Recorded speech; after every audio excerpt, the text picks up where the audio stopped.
as a young woman entrepreneur in policy advisory, this is really one of the biggest stages that one of us from our community could get. So a big thank you to the government for bringing this youth voice, bringing this young voice to such a big platform. I agree with almost every one of the points that Palki ma'am has just said. You know, what we need today as women entrepreneurs, as young women entrepreneurs, is to meet as aspiration.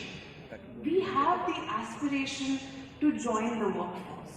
We have the aspiration to walk alongside or even ahead of a lot of men who work in these fields. But why is it that we continue to be constrained?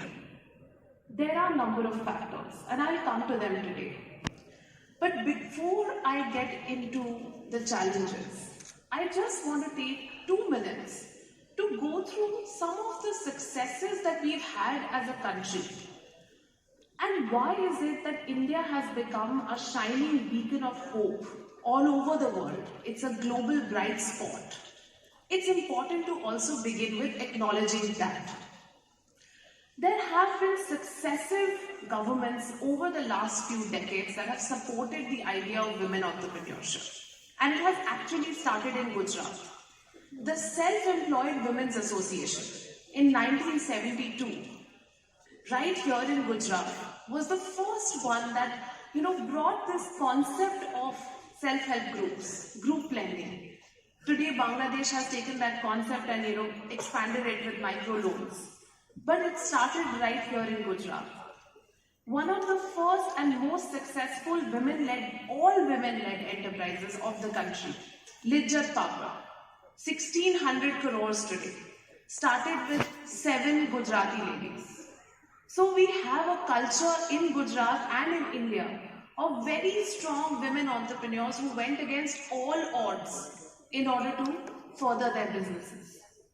And today, the National Urban Employment Mission, the National Rural Livelihood Mission are all supporting self-help groups. We have 12 million self-help groups across the country. 88% of those are led by women. This is through ecosystem enablers. आज के date में ये बहुत ज़रूरी है कि जो हमारे women entrepreneurs हैं urban areas में, उनको भी उतने ही बेनिफिट्स मिले जो हमारी रूरल एरियाज की वुमेन एंटरप्रेन्योर्स को मिल रहे हैं। अगर हम स्टार्टअप इंडिया का स्कीम देखें या स्टैंडअप इंडिया का स्कीम देखें, डेफिनेटली उसमें वुमेन एंटरप्रेन्योर्स के लिए बहुत बेनिफिट्स हैं, लेकिन there are many issues also that urban entrepreneurs particularly have. एक इशू आता है सेफ्टी का। हमने इतनी वुमेन एंटरप्रेन्योर्स से बात करी है, रूरल एंड अर्बन, सब यही कहते हैं जब हमें जाके काम करना होता है, we need access to safe public transport. और इसके लिए जरूरी है कि हम अपने शहरों को, हम अपने गांव तो हमारे काफी ज्यादा सेफ ऑलरेडी हैं, बट अपने शहरों को भी सेफ बनाएं। Safe cities, safe public transport, safe mobility. दूसरा इशू आता है unpaid care work. We know that women are doing majority of unpaid care work, घर का काम, domestic work, इसको तो हम काम ही नहीं मानते हैं। Actually, we consider this to be a woman's primary responsibility. यहाँ पे mindset change की बात आती है। यहाँ पे बात आती है कि it is important that women entrepreneurs get that support even from their families, ताकि वो अपना घर का काम भी संभाल सके, बाहर का भी संभाल सके और उनके घर में उनको support मिले for this domestic care work. For this, we can even encourage women entrepreneurs to come into the care sector and provide services for child care, provide services for elderly care, provide services for long-term care. More and more investment can be brought in, and this can also create a lot of jobs. And the third thing is access to finance.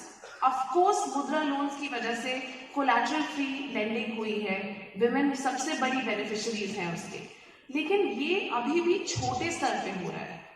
We need bigger and upscaled access to finance.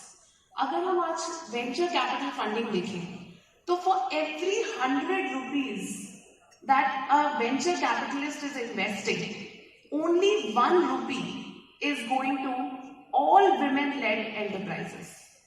So what we need is more and more of that funding to go towards women-led enterprises and to go towards mixed gender teams as well. सिर्फ all male teams को funding नहीं जानी चाहिए और उसके लिए private sector can come forward and really set up gender-lens investment frameworks. That will really create a true transformation and bring more and more investments to women entrepreneurs.